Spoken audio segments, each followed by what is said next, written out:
that I want to mention here, as my opinion says.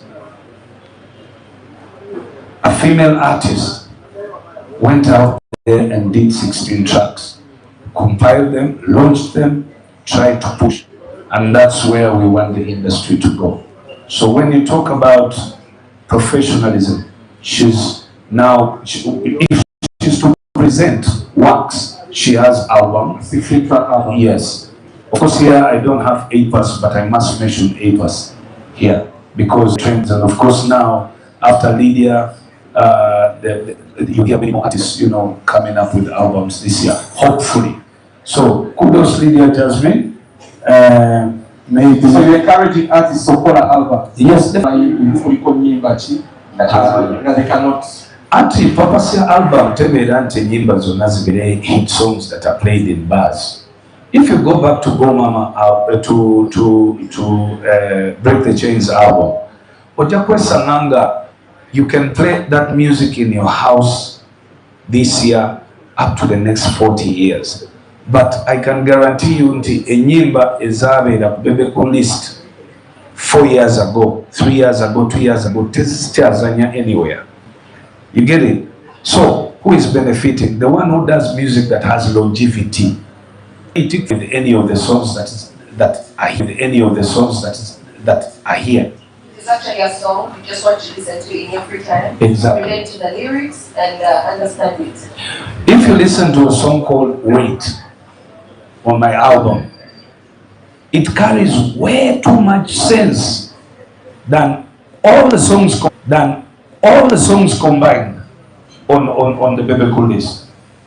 But maybe back to Lydia Jasmine. Because you have to Lydia Jasmine. Because you have album. Yes. What the China really outstanding. Really outstanding. Morocco Salanga azanya Kaleru. Yes, indeed, of course, we need everybody. Music, you need everyone. The more numbers you have, the better. And you know music is a game of numbers. So to solve the little better. So another artist on the biblical list is Final. Yeah. Final with the song Che Che. Akaimba kukankuwa nange nakagala nyinyi. I think it was towards the beginning of this 20. Many songs, many hit songs for others, yet unbelievably it took him years to land a big credit a songwriter, yes, audio producer, yes. So it just why? Anyway, he has written Final had written many hit songs for others, yet unbelievably it took him years to land a big song for himself, according to my team. I honestly don't know this guy, but I enjoyed Cheche. Anti nyenzo kuba nga namulaba nenga simanyi nti yeyo. So some people just need prayers answered. So those are Final Bamsabile, because he has good art. To me that was a very special, art. Then Vinka comes on the list again. Vinka makes his list with Lala. Lala, yeah, I accepted, yes. I think Vinka should call more, but techigana wabanga kubikamu ne yagala.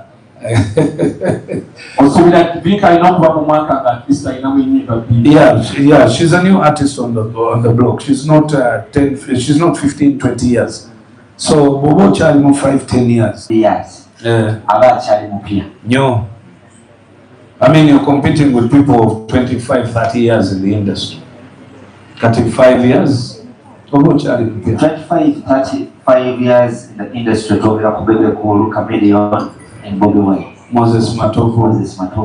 The band artists as well. We have the likes of Misa Tsemakula, Geoffrey Taya. So that means you're competing with people that have more experience and they can easily. And by the way, different genres. Yes. But make no mistake, what we are going through now, Faye, kibeera it's just a choice nti okeera ku makya n'ogamba siri ku pressure, so no need to look for it. Saali focused ku hit, nali focused to body of works esobola okubeera wali bwe bateeka wali ya Burna Boy ne bateeka wali ya Wiz nga neyange basogiteekawo, and I achieved it. So we are going to now wait for the second album, Jibaita Broken Chains. It's okay, break that chains. Yes. If that Broken Chains. No. BEBE. Broken Chains coming soon. Yes. Okay, to the artist omulala. Vinka, congratulations. And of course, Swang's Avenue is doing a good job on that lady, but she's also doing a good job fairly to herself. Okay. Now, another artist, no, slightly, japu naye. Now, Chala Bisenga, because waliwo something, you know, the list is also supportive where necessary. Ray G. Waliwo abantu bayimbi babiri nga tebanaddesigena basaako naye ate nga mpulira kinkakatako oba there's something, maybe people will discuss that. The song is called Owishe. Naye yata EP last year. Yata EP. Yes, yata EP. Aba EP sibogerako. But Ray G is standing at the apex of an argument that we still need to push. That you don't need to live in Kampala to be and ateya luyimba mu Nyankole. So if it is appreciated like that, I think when navude nengamba nayo manyi, that direction also needs to be mentioned. And the song is big. It is a big song. But also beyond just the song, because of Ray G, he opened doors for T-Paul. Yes. Show and Cricket Oval. Yes. Omega 256. Yes. Still we are opening doors to Omega. Yes. Single show stadium. Yeah. For the first time. So actually, first time. So yes. That's a very big artist. Yeah. It's a good achievement. Though but we give him credit again. Olwecho. Yes, as a regional artist, is now a national artist in a region, and he's pulling massive crowds, which is good. So he needs that support and he needs that recognition. So do you want to say Ray G is still a regional artist or is a national artist? He's a national artist. Ray G is a national artist in a region. Because however much is a national artist, Ray G Mbara. Yes. He's a national artist in a region. I like what was the region. Why should come is a national artist to come? And because we still need to encourage those who live in different regions to know that they can still do what they do best from there, and they take over the country. Okay. Yes. So we have a list of Masia BEBE cool. It's massive. If it was on the bigamba. I think we can justify him being on the list. Okay. So I don't know. The next artist, I don't know. I ain't going to Gambia art. Tibamukayanya. Uncle Chumi. Azze ku list. Naye abadde wakuyigaayibwa mu kyuma. Ekyuma kyabadde kimugaaya naye nga kyamuteekesezaako. alina oluyimba lunene abantu balukiriza gw'okutte gobba. The people accepted it. That's what I'm saying, that art is art.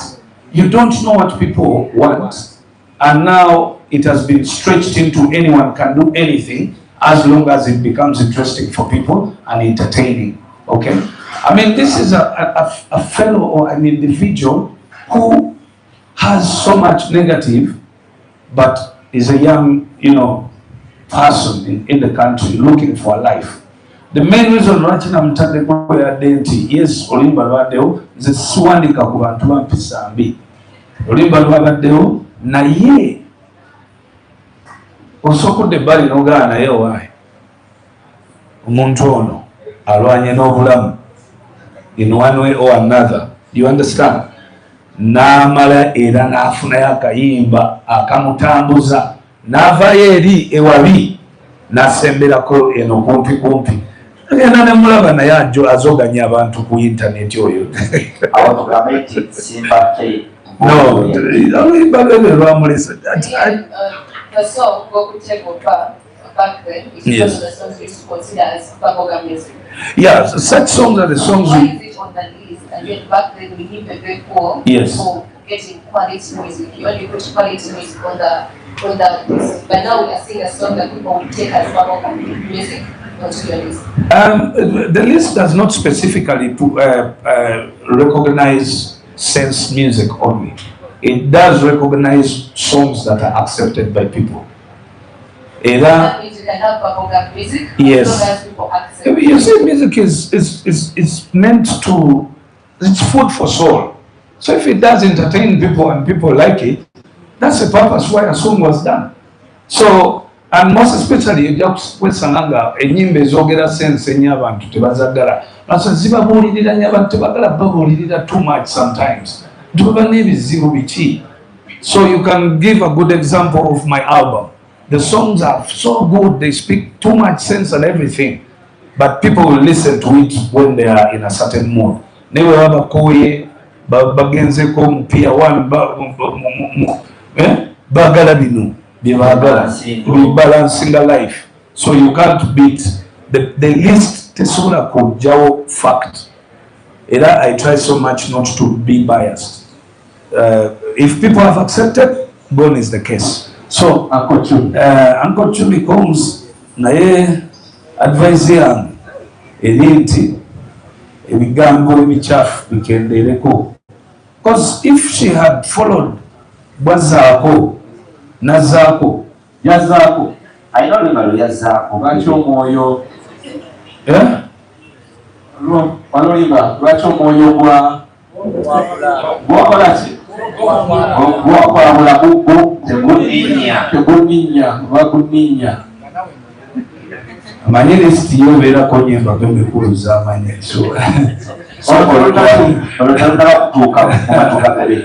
yes. Okay. Next on the list this year again is Shiba Karungi. Shiba comes on naye katono but Shiba, yes, but because there's nothing as difficult, let me say this.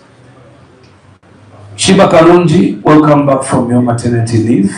Credit to the effort made during your comeback. Somebody may not be a massive song, but the effort you put in brought you back into the spotlight and was recognized by many people in the country. We have to give credit of miezi mwenda simia awumude atena akomawo nasanga nga space we eri kitegeeza abalala I don't know. But we had other artists that we trying to they should be here on the list. Yeah. I think sometimes there is that spot that is left for someone that has had. They shouldn't. You see, that's what we talk about. There shouldn't be space left. An artist should fill the whole space.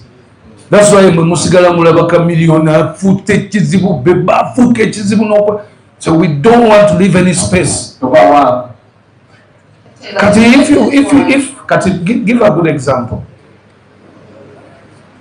Anyway, we'll just discussing these names because those are the reasons why I have a bigger info after the artists. Yes. So we'll come back to Shiba. Keep going. I think your space is still there. Wavao. So Shiba tali queen. We have vao. Yajisangawo space ye we yali tewali agikwatako eggulu ekirabikanga olinawoogambidde nti kabadde kabula kata anti because when you think about things Sintina I know Limbo Neno Liao. But even the two good songs Zaina, based on the fact that you have had maternity leave, ladies know how difficult it is to bounce back. It's not a simple thing. Men don't know, but you know it's hard. So another person on the list now. This lady, I don't know this artist, but I keep hearing the name, Tracy Mellon. Tracy Mellon. Yes. Tracy Mellon is a trending name without a clear outstanding hit song. For me, my people were arguing with me, telling me Tracy Mellon. When you say outstanding hit song, clarify that. Specifically, I can't point a finger to any song from Tracy Mellon. But you know the artist. I don't know the artist, but I know the name. Bebe cool. Yes. You live in Uganda, Babylon, Uganda. They have good songs. Taina luimba lunene. Nalibadde ndumanyinga ne video njimanyinga ne chorus njiyimba. Naye erinnya libadde buli wamu as a new artist. Tukole just sample mu bagamawulire. Kayimba kyaka Tracy. Bakayitaza? Ogenda kukiraba. Kagenda kata. Ogenda kukiraba. So, are you saying can someone sing for us? You know the song? I know that song, but when I sing, I'm This is like a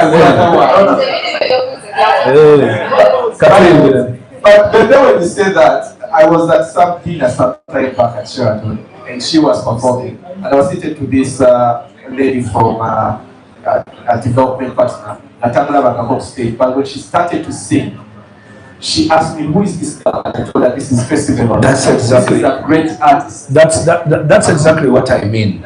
And then the twins are still because she's still a new kid on the block. That's why she's on the list. Yes. To be a new kid on the block and your name is flying everywhere for the right reasons. Because the only reason it's flying everywhere is people keep saying there's a very good new artist. Check out those three songs that have done well. Ogenda Kuchiraba, there is Tovario, there is Kakana, and the video is so well produced. Yes. They are fairly good songs. Yes, but very cool. It's a chemboza.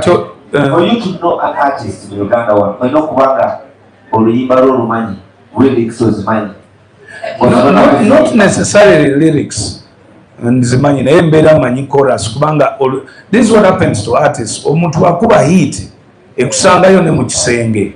Nogamba ani ono awe otandikira okitegeeza toyinza dinayinga ne bw'oba wakayingirako oti mu club oba mu bbaala genda okulya DJs zibazannya. So the song will come to you, so you keep asking, who is that? So what can she do? I mean, she's new. She's on the way. She's on BEBE Cool's list. Meaning her plan is probably working. Yeah, not just kuongera mbongezi. But you know, Aveo alimekubele jali Aveo ajeno. Visibility maybe. Yeah, but for me, when manyide weyo kungamantu ayimba bulungi nnyo. Okay. Mbabuuza ennyimba ziriwa?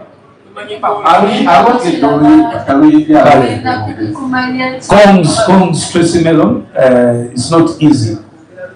Okujja n'ojja n'ogwa ku BEBE Cool list nga tolinako luyimba.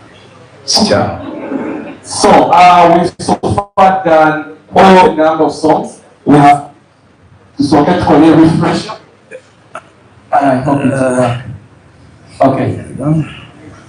Yes, we're going to just do a recap of the songs that we have so far analyzed. We started with the BEBE Cool album, Break the Chains. Netugenda ku Joshua Baraka, Rock Races. Netugenda ku Elijah Chitaka, Echange Chibebi Daily Bando, Nendala, Netukirira ku Dax Vibes at My Door. And then of course netugenda ku Kapeke Kaba, netukirira wansi ku Libya Jasmine over album ye yakola 2025. Final Cheche netugenda ku Vinka Lala ne tukirira wansi ku Reggie Oweshe, ne tujja ku Uncle Chumi ng'okutte Bobba, Shiba Karungi mukomyawo kuva mu maternity, tubadde ku Tracy Lela. Kakati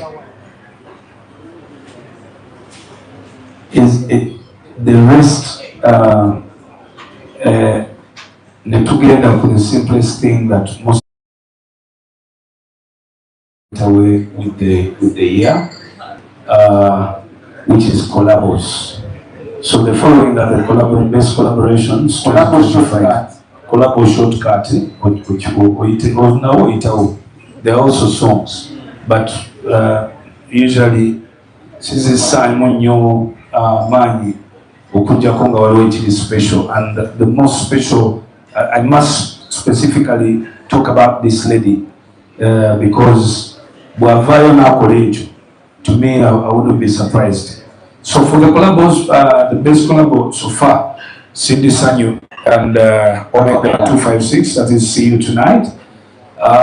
Sibera so surprised Cindy wakola Olimbo Lwakabi. Oyo musuubira kubanga oba nakola nsobi ki Cindy sigira the experience. Cindy amanyi nnyo nti nkisuubira. Yes, of course. Cindy, you know there are voices that when someone gets a microphone, now projecting a voice, you don't expect any mistake anywhere. But that type of confidence, that type of experience, the timing, the everything. I think more or less, I just have to thank Cindy for having done that with Omega. I badly want to see Omega 256 with a big song, or 2 or 3.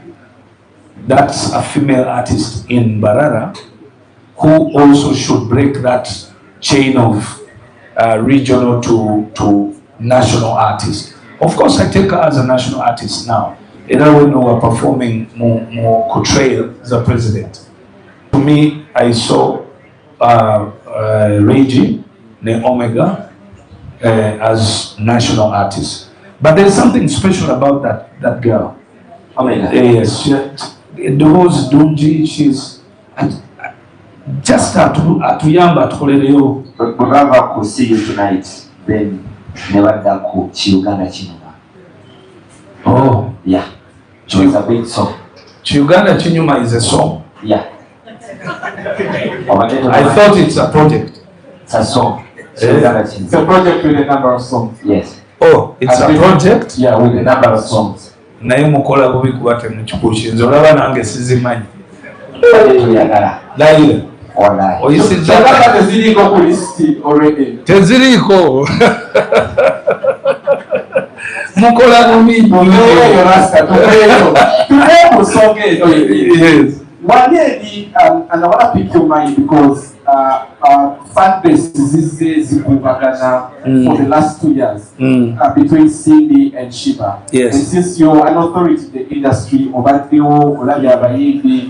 to pick your mind. When you go or you are maternity leave, around Yasigala, we are Direka. Nega Tini Cindy and you. Cindy Atari were good. Yeah. Proof Majera with a concert. So how do you rate these two artists? No, Cindy is way better artist than Shiba. That is without a doubt. Cindy is way a better artist, way more experienced. But you see, artists have their followings and their beliefs.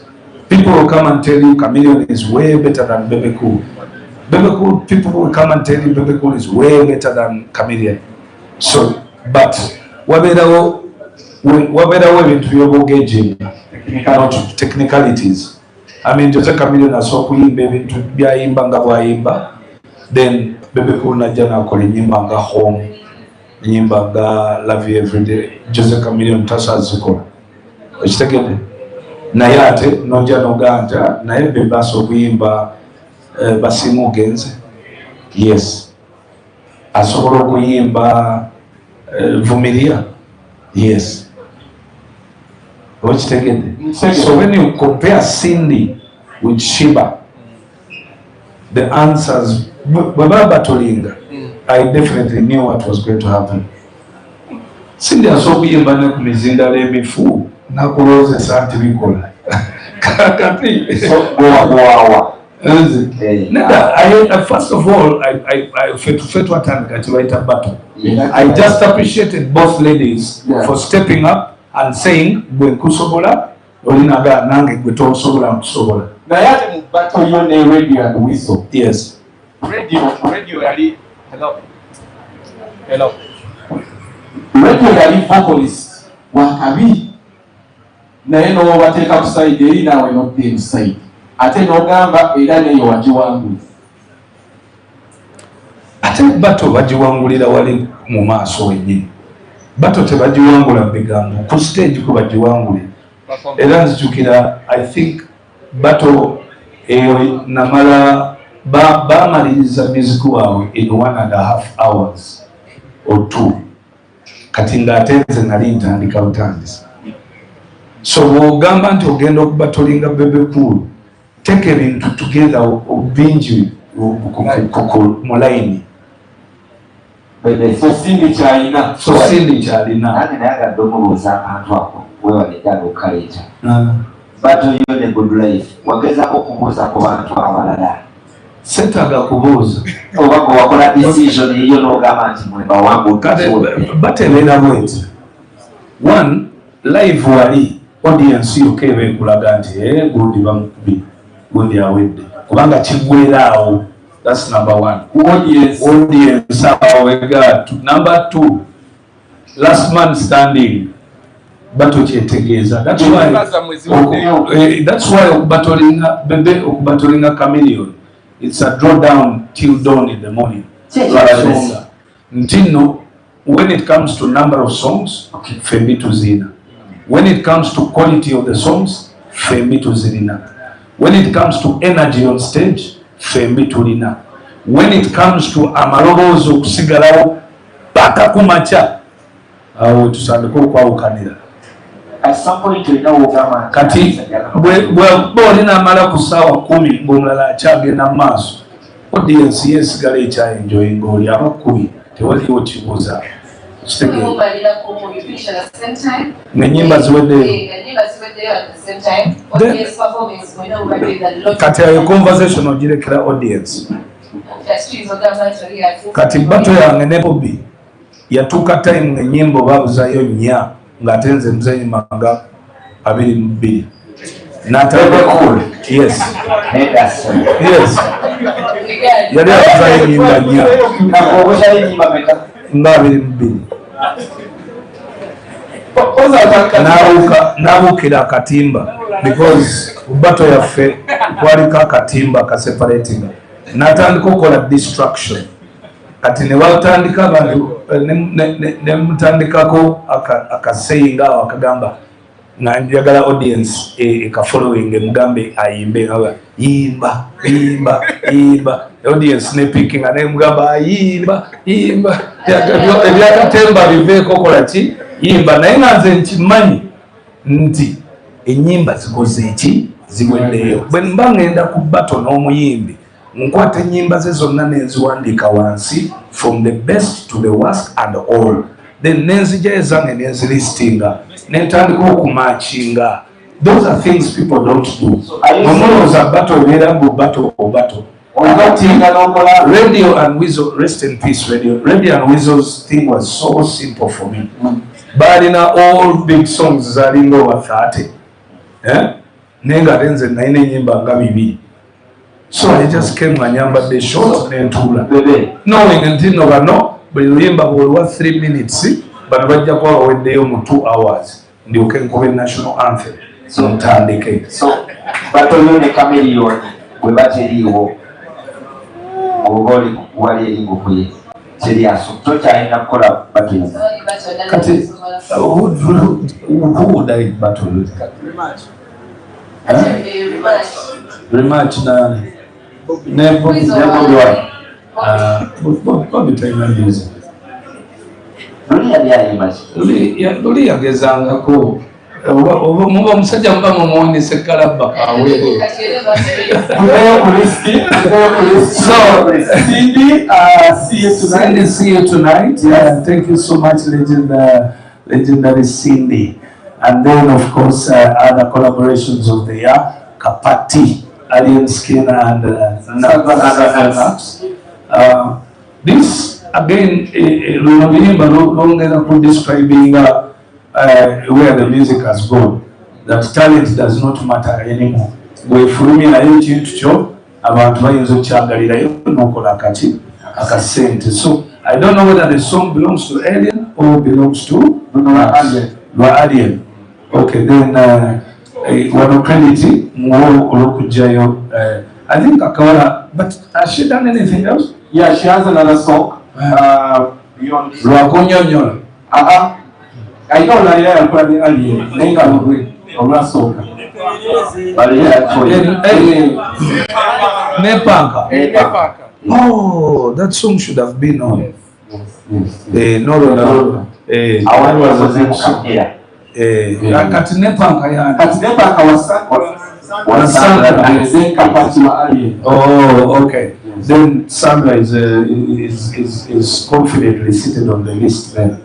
Okay. Yes. Then Twina Wanula have a piece and yes, temperature. Twina Echisododo.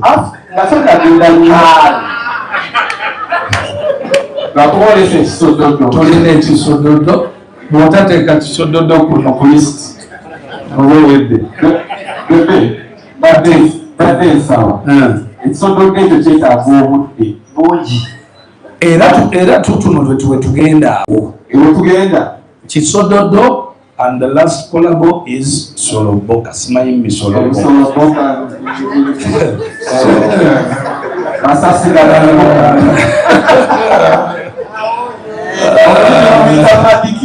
Ani? Mad King.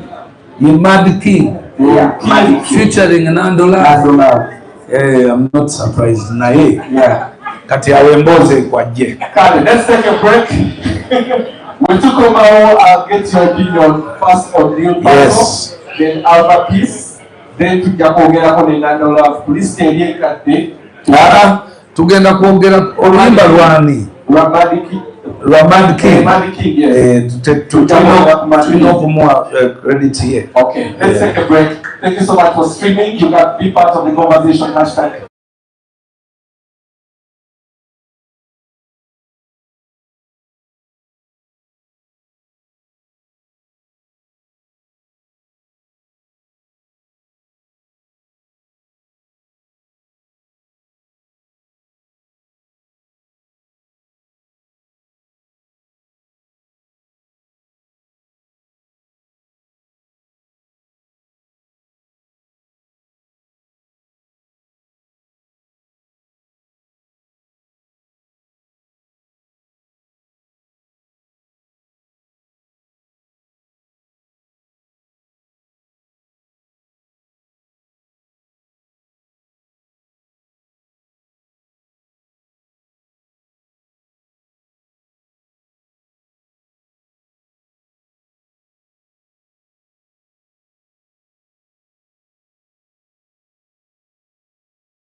and he said he would answer that at the very, very end.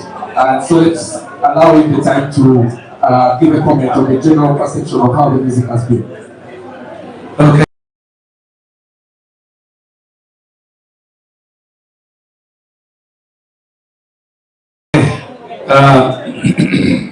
Press members, let's keep your voices down, please.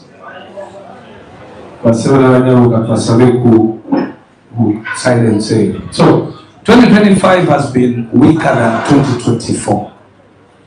2024 was weaker than 2023, and 2023 was weaker than 2022. The BEBE list from those years clearly shows this trend, and when comparing songs, numbers, and artists' quality, this indicates a worrying general decline in the industry.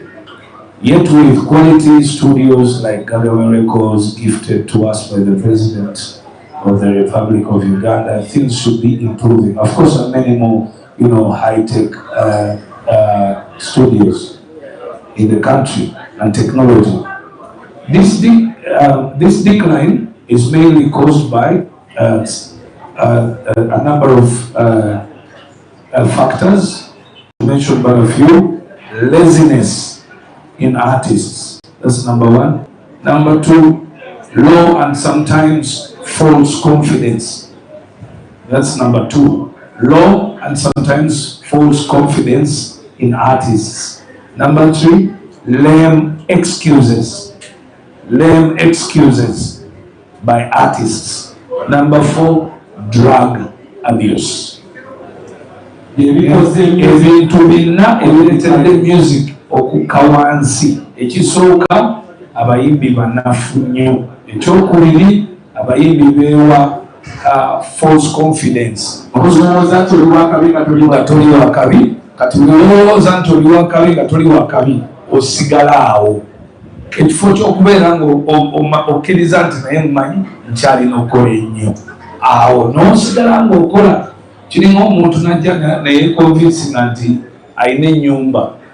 Munange bwewekonvinsinga nti olina ennyumba, ebeerawo mutwe gwe era tozimba. Mu biseera obeera oga nina ennyumba. So, you're better off saying sirina nju, and it will force you okugenda okuzimba ki enju. So, false confidence eyo mbi nnyo. Then abayimbi balina excuses ez'ekisiru ze bawa. Oba semanyi copyright, semanyi bita. Damn!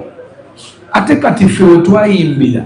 Anyway, kansoke nsome then to discussing. Okay. At my age of 23, I traveled to Nairobi by bus, and I hustled in a country where I knew no one. Uganda then had very few radios, about 50 radio stations, and very few TVs, maybe about 10 TVs. And there was no social media. Still, I hustled, made good music, supported brothers like Jose Chameleon, teamed up with Bobby Wine, recorded global hit songs like Fire Anthem, Kube, Fireband. I won Kora Awards,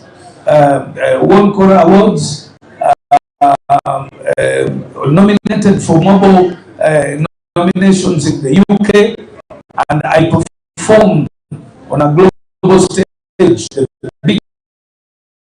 biggest ever stage to be in music here, and it's still the biggest. Here 4,344, and it's still the biggest. Here 4,364, here 90th 464.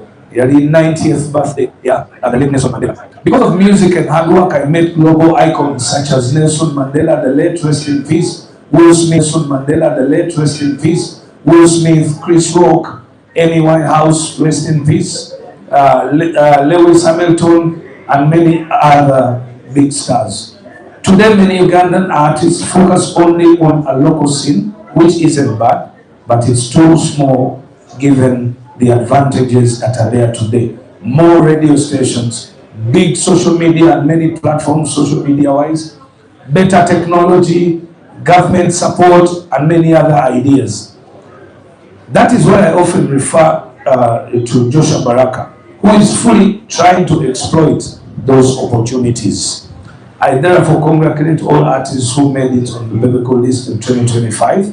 But as Ugandan artists, we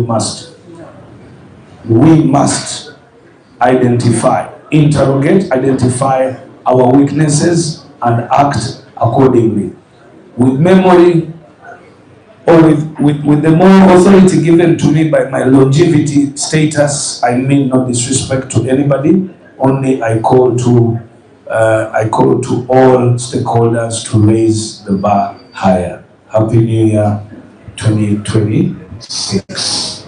Right. That is the address officially, and now tusigaze dakika si nyingi nnyo, it will dive us straight into the discussion. First things first, you mentioned some of the things evidently where you can over the entertainment industry to decline, only drugs, lame excuses, fake confidence, etc. There is a new shift in the industry. Back in the day, I think you're one of those artists that a better will be performed winger,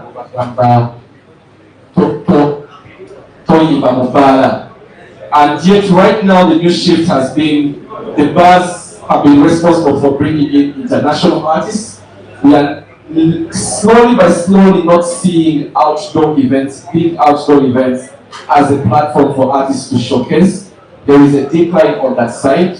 Simani Evakuchi, I don't know if it's a new shift that you've observed, but basically what does this mean to the entire creative and entertainment industry if there is a shrinking space for platforms to showcase young talent? Thank you very much, Bochibuliza. You're asking the right question at the right time. Now, because of the quality of music and quality of artists dropping, it is difficult for big investors to continue investing big. So now, people who used to invest to do a big concert in Lugogo, you bring in about half a billion, 500 million shillings, okay? Then you organize a show and then you're very sure that people will come to watch. But today, if you go to Lugogo and you organize a gig, the songs that you're going to announce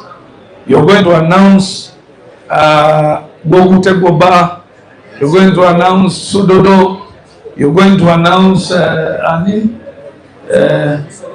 Soloboka. So, when you announce those songs, I am 100% very sure that you will get a loss. Yesterday night njogera kone Abitex. Because tables was booking which tegera. So it's difficult to it should not be difficult for us to say the truth. Ntibana quality y'abayimbi, quality ya music ese mwenna mudende abachiwakanya abayagala okudiscussinga muddeyo ku list erinnya ze twakola. Compare the songs every year. Compare the listing into mwaka guno 2019 zizino, 2020 zizino, 2021 up to now. You will definitely agree with me that the quality has gone berserk. So that has affected the events. It will affect, because now you find that events are happening in bars instead of outdoor. Also, the artist who was being paid 3 million is now going to be paid 1 million. So then Ojabe Sanganga echo chifavoringa DJs. Era yesterday na then jogera next to it. Nemugamba now the DJs are going to go to 5 million while artists are going to go to 2 million and 1 million. That's where it's heading. But it's all because of the quality of music. I tell you what quality of music and now we can go feeling empowered. Okay? I will still refer you to BEBE, to Chameleon, to Joshua Baraka, to Elijah Chaka. You get it, to Mesa Semakula. Yeah? You get it? There's a way you feel as an artist that a bar. No. Even the promoters will never take you to a bar. You get it? So I think that's where the issue is. Politics affecting the industry. Politics will always affect anything, but it depends. Of course, I am affecting it positively, not negatively. Ekyogamba kinti on individual artists njoba abantu ne bachawo ne bachawoli, that's expected and understandable, but not politics does not affecting the type of songs that we do. The type of songs that we do are as an outcome of the four weaknesses created there. MPCMB Zijja, because people are using a lot of drugs, tebachatya bakole bintu then nemfananiriza abayimbi nezifa kwegamba nolabira ddala nawe omuyimbi omutunuulira tosaana muwa miliyoni 4 oba 5 okitegeera, because yasuze anywedde omwenge atamidde afaanana bubi so all that crap. You talked about musicians not having music that can be played for long time. But if we talk about this music thing, we cannot only blame the artists. There are writers, there are producers, there are different people that are included in the whole song. So if we are to say the artist as an artist has release a song, and the song doesn't really sound like it's supposed to be sounding, can you take back the blame to the producers and the writers? No, you can't take the blame to a producer, you can't take the blame to a writer. The choice is for the artist. When they present for you a song, it's either you say, yes, I like it, or not. And I'm not saying don't sing those songs, but sing a few, but go back to we know going music. That's why, and I advise you, that's why the likes of BEBE and Chameleon are going to stay for long. When you go back and listen to Jose Chameleon's music, why do you think he's still Jose Chameleon? Because of quality music, because of sense in the music. And that is what I fear, that all artists, like 70-80% of the new era artists, are going to fail. Because first of all, bonna batunudde maaso tewali atunudde mabega gyava. Naye mabega gyova wali abajja. Kati bagenda kusanga nga ebiyimba byo byavaako dda ate nga nawe olina okuvaawo kubanga bwega music gwe wakola teyakwata wansi ku mirandira. So bakujjewo mangu. That's why you see, mwe mubeera mubuuza abayimbi nga bavaako mangu. That's the reason. Oyogedde ku 4 weaknesses mwe mulina okugamba nti banafu abayimbi. Are you saying nti banafu in branding, banafu obwongo tebayiiya creativity? Obunafu nkwadde example egamba nti ku myaka egyo gyennyini nga ndi 23 nze nalinnya baasi ne ngenda e Kenya nenwana nenoonya studio nenoonya abaakabi nenkola nabo netukola paka we nafuuka BEBE ne Kamiri najja ne mubeezaayo ne tudda. That is effort. Naye omuyimbi wano akeera nagenda emakindi mu ka studio n'akola oluyimba nagenda mu ndomo n'awaayo n'alinda. How? Joshua Siba gayiya Ssentebwe n'alinnya n'agenda ku nnyonyi. Ogenda okumulaba ng'alina producer gw'asanze banyiga nnanga. N'avaayo n'agenda e Germany n'akola kino. Oba okitegeera. Success tesobola kusanga wakubye kayimba mu studio ne biggwa. No. Success comes with a lot of things. Banaye competing, we outcompeted ourselves, and even up to now, we are tuchakwata kagwa race ekyagenda maaso. So me, when I look at the artists, eramba sanga, and I wonder nengamba kakati ono mugambe ki. But I keep giving advice and saying there is no success, there is no comfort mu mirimu gye tukola.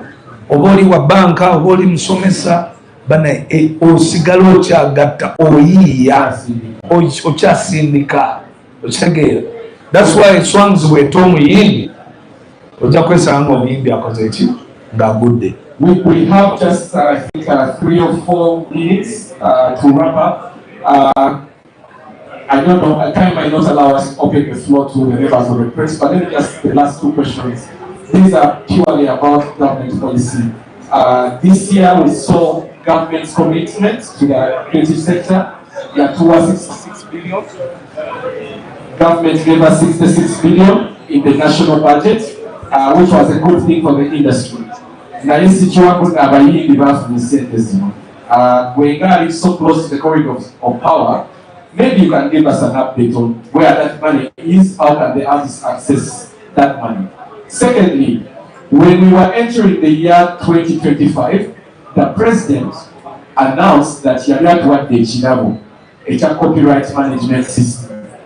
When they got to money update, when God omukuru, kind of software update, yes, say it as after we have a budget. Copyright management system. Kansoke ku kyebayita kyemuyita copyright management system. Ebyo bintu omuntu yabayo nabyo bagamba omuyimbi oyo ayogera ebintu byatategeera.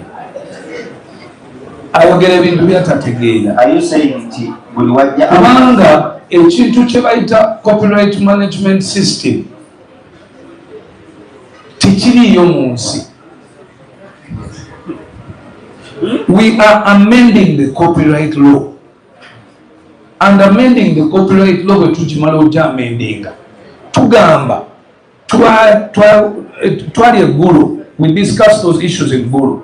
Ne tugamba tunoonye system esobola okutrackinga music. It doesn't track copyright. The technology only tracks your music to see where did your song play, how many times it played, and can you get paid this much? So those two things are totally different. But anyway, now again, that technology requires a lot of things. It requires hardware, because I came up with that factor tree. If you go on the internet and remember when Nabagambanga over 10-15 years ago, I created what I call a factor tree. Factor tree ye government of solving in connections. Kubamba is a music, is a entertainment, is a 9 domains. Remember, I'm a member in the UNCC. Entertainment industry of 9 domains. Domains is omwenda zigwa in different ministries. Okay? Naye amateeka okukyusa etteeka lya copyright lino wabbali kitegeeza olina okugenda mu mandate eri mu ministry ya gender, omala ogende mu ICT, omala ogende mu URA because be bakwasaganya emisolo, omala ogende mu education, omala ogende mu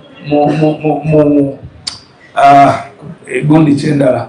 So okusobola okukwasaganya all those entities ne ziba nga totataganyiza gavumenti bwekola, because bw'oba okyusa etteeka limu mu music li affecting and collecting ye sente mu URA, kati wa URA dijja kugamba nti no nze temunsumbuwa nze ncollectinga ki musolo, so kondage bwe mbanga omusolo guno bwe munkyumbuwa guno nesigufuna ngenda kufunirawa. So boyina okuddayo n'olago wa URA wagenda okufunira. Nojja ku kyempisa culture, okay? Nojja mu ministry ne bateekawo amateeka. Kati ogundi yaleeta Computer Misuse Act, okay? Ennyimba ezivuma ebyo byonna bijjaamu nkola. So okwamendinga copyright nga yo, it is its own side. Then okola system eri technology oyo nakyo kirala. So technology oyo government mzee project yagikwasa omukyala ku Okelo House bamwita Shiba, era most of the time ali mukola ne Joel. I personally nali ninda kalulu kabwe ndyoke nkwate ngende mu office yabwe babakkiriza tekewo kamera bawe factor tree anenda bwe nali jiza, because government okuteeka ekintu mu nkola just gwe kyewetaaga kugiraga wawefunira is abantu baayo bafunye banafunirawa, then n'emisolo gyenafuna. So nze mu solving ekyange natunulira nnyo okulaba nti ne malanda ga government nti mufiirwa over 200 billion every year. They will jump in. We talk about the technology being too much, but the whole time we've been talking about the list, we've not talked about musicians learning how to use a digital platform. And that is what I call laziness. Because I gave an example, the government, during our times, we didn't have those social media platforms. Na yetu agendanga analog. Nobanga okutwala oluyimba eggulu olutwalayo olinya taxi n'otwala physically analog board. But today there's platforms where you can use to distribute music. But artists are very lazy. Actually, that's why you find managers very, very tough on artists. Because you find an artist cannot even go down on their phone and write down radios or search radios in Kenya, get into their DMs and send their music. They can't. No sanga omuntu abeera awo. Joshua Baraka juzi last year he organized a gig. I'm going to organize a gig. Then we go, okay, cool. But I'm going to put it in this place. Ya take up Golobi. Nandaga app. Ya chingamba tusawa nyaku macha. Try to shoot in a video. Nangamba there's this app. I'm going to put in, but by 6 tickets zijabazi with them. Bekula masenge kikatuse. Let's just cross over. Tuwamekewa kenema so the average never so wana kumuti pakano. Katumekaba masenge je batambuze.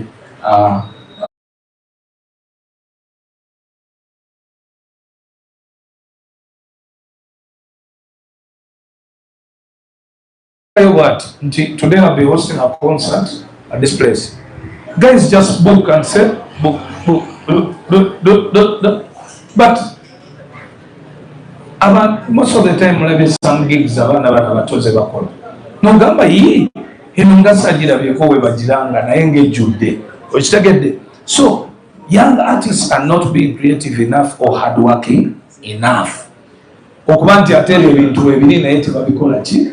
They're not using them. So you find that is what some of the main reasons why they are sliding backwards.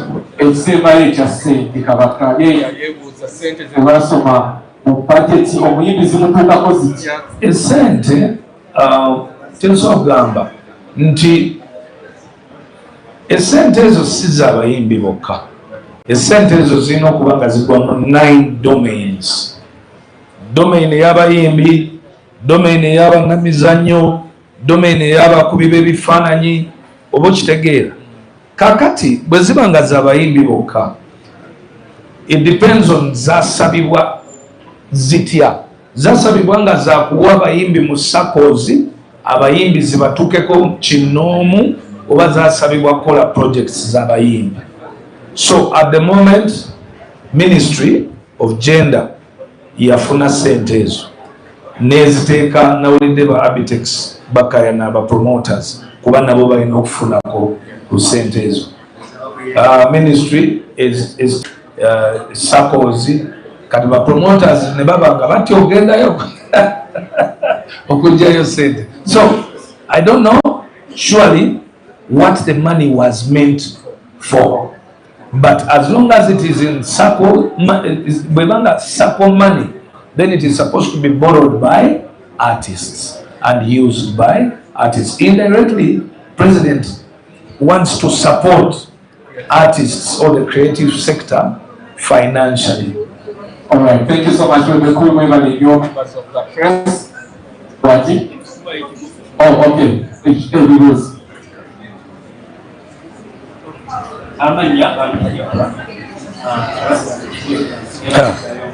Mike.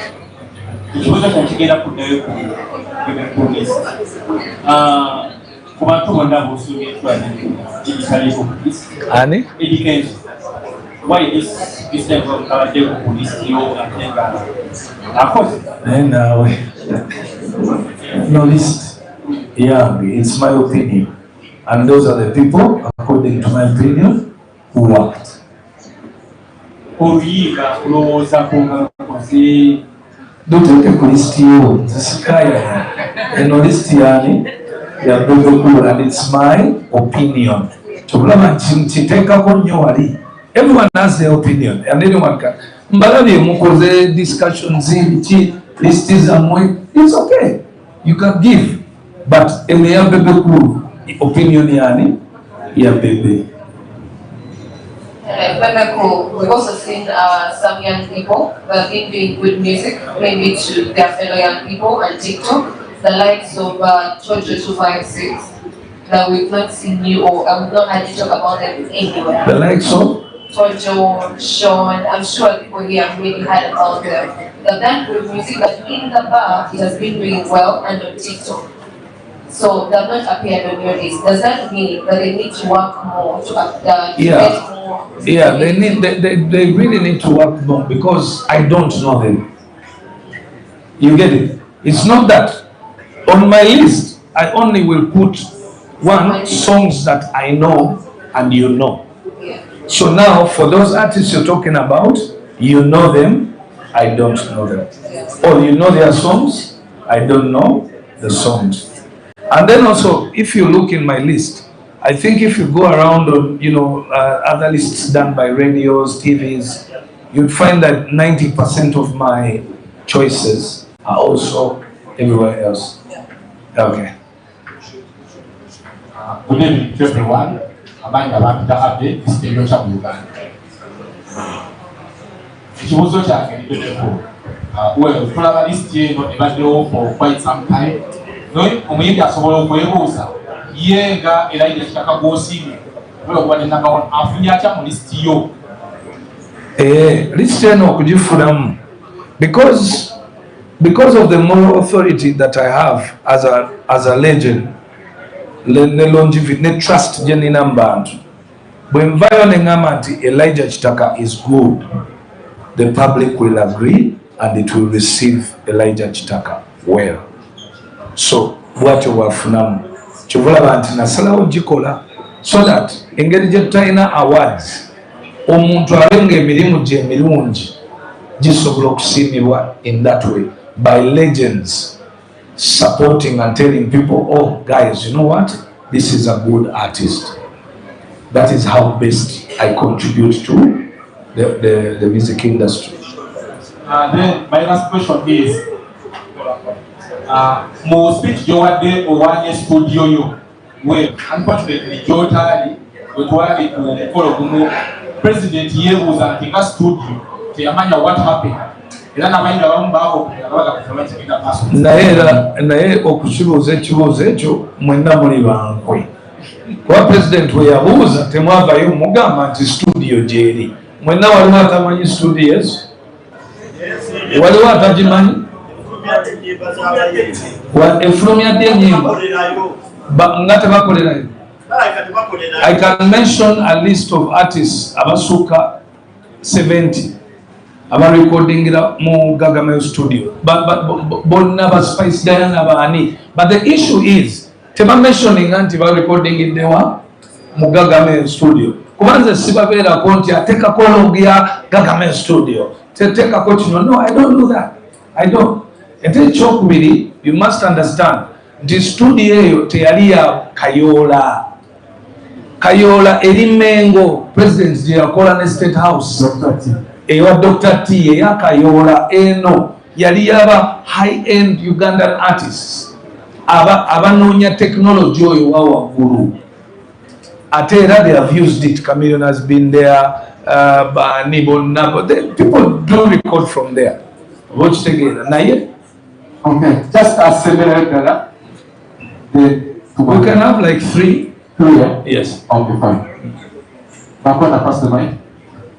Yes, thank you so much for this time. My name is Bomdigidi, representing BTM, and I'm a journalist. Now, I understand you have been doing this list for quite a long time, and now I'm just wondering, why aren't we having the Gagameyo crew in this list? Because you have all that it takes to have these guys be on this list.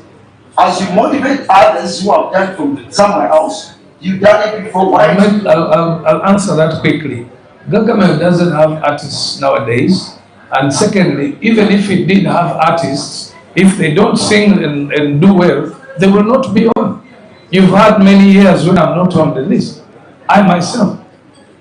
But you've got the knowledge of all what it takes to be the best. Why don't you give us more? Yeah, because I don't think that that's what I'm chasing for. I'm not chasing to be on BEBE list. was thinking, but the issue, maybe you ask me, why don't I have artists? Yeah. Why aren't I supporting or picking on artists to promote? Okay, in Gargamel. Yeah. I think I did that for so long, and you all know the artists that I had in Gargamel records. I found out that artists are not easy people to deal with. I had a very big headache. Invested a lot of money. I had arguments where people were saying that why doesn't BEBE put that money that he put in the chains? Let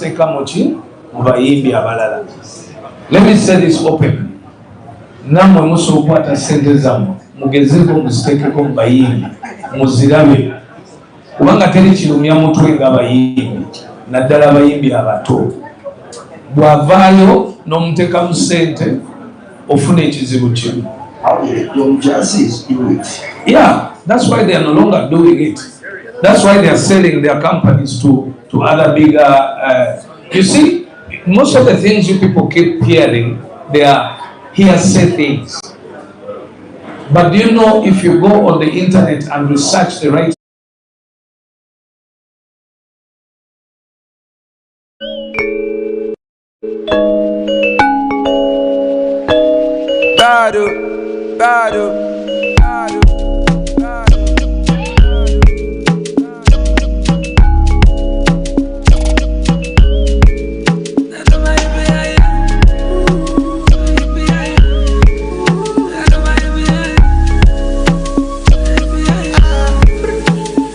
girl, you hot and I get to sing when they give me peace of mind. Oh my heart and I get original energy with free supply. See I done spend many nights on the road. I'm not even gonna add compose. I can deny that I wanna lead more of your peace of mind. So if I'm not gonna give me signal up, I should be checking that I be high up. No other person have to give me my love. Body like choco when she bend up. The way she pack up in a willy buy it up. Making my mind to go minimize up. But if I touch her, they go televise up. Your circumference, I they come. Do anything for the warm embrace. Your circumference, I they come back to you, yeah. In your circumference, I they come. Only you, girl, I want impress. In your circumference, I they come back to you, yeah. Your body temperature is hotter than the sun. See man, them all over you. It's not a competition, cause I be falling in love. Girl, I'm mad over you. I've been lost in a while. Liberté TV.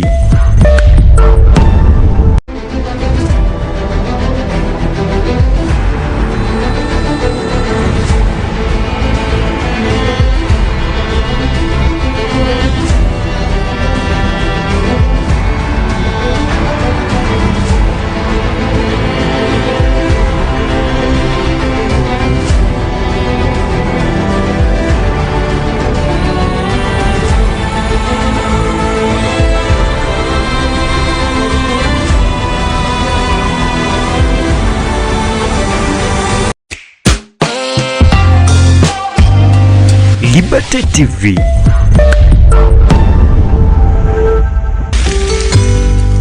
Your window to the world.